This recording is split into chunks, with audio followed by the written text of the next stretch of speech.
Welcome to the quick hitter version of the Mike Wise Show. I'm joined by my producer, Bruce Bernstein, with reflections on the first weekend of the NBA playoffs, including all these cretins in the stands that somehow paid for a ticket. Last thing of all, the fan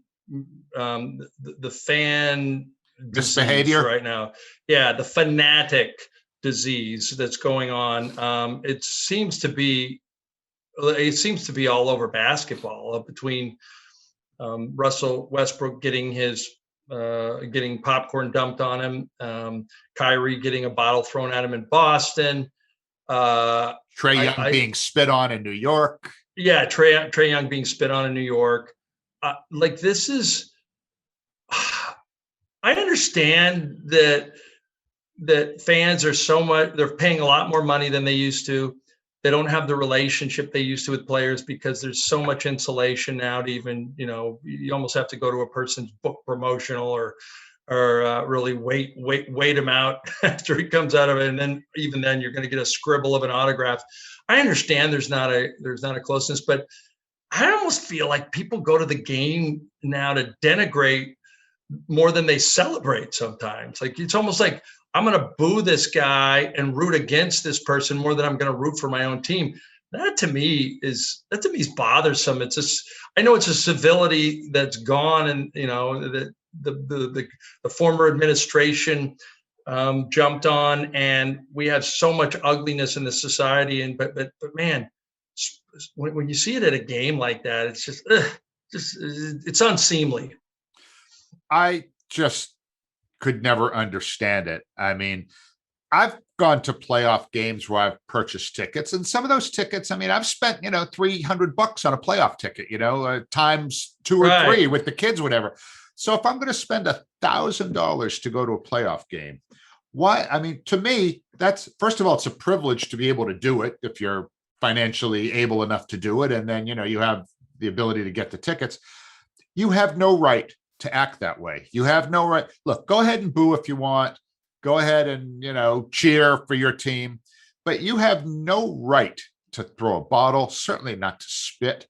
And again, I'm a Boston fan, but I recognize I've seen some miserable fans in Boston. I remember going to a playoff game with my wife and kids, and these rowdy guys, and we had pretty good seats, these rowdy guys in front of us. They were standing up the whole game. They were yelling. They were drunk as all hell. And I remember, we said to them, guys, we're trying to watch the game. Can you sit down? And guys started giving me shit.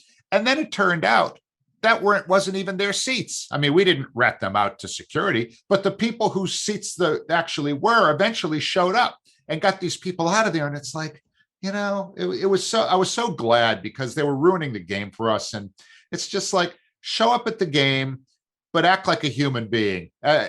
Kevin Durant, and even Kyrie had a point where it's like, we're not animals in a circus. We're human beings. And I 100% agree with them on that.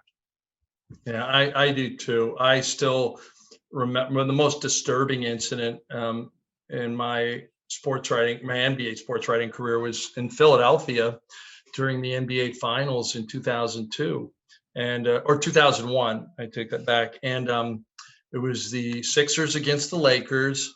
It was I want to say it was the first game there. And I just remember, this was right in back of the press row, like in the bottom part of the bowl. You just heard this, people are screaming. And it was a race thing too. I mean, big black guys, big white guys throwing haymakers at each other, blood, a guy grabbing his little daughter to make sure she didn't get hurt, screaming. And I'll give as much as I get under Peter Vessi's skin and think he's an awful person, I'll give him this. He got involved in, he almost tried to stop it. I don't think he would have done anything, but he almost tried to stop it himself. And the perpetrators of the whole thing, there were guys knocked out, bloody. They just walked out of the arena at the end. And to this day, I don't know if they were ever prosecuted or anything. And it was one of the most ugly things I've seen. And it was during the NBA Finals Game 1. I was like, wow, unbelievable. But whatever. Well, if the Nets end up playing the 76ers, which is a distinct possibility at some point, if the Nets get by Milwaukee and Philly can advance and get past Atlanta and of course, the Wizards, think of the reception that the Nets will get in Philadelphia. The Boston fans and Philadelphia fans have a lot in common, I would say. So put on your big boy pants, Brooklyn, because you're going to get a little taste of that if you get to Philadelphia. If you want to hear more from Bruce and myself, check out the full version of the Mike Wise Show from Pure Hoops Media.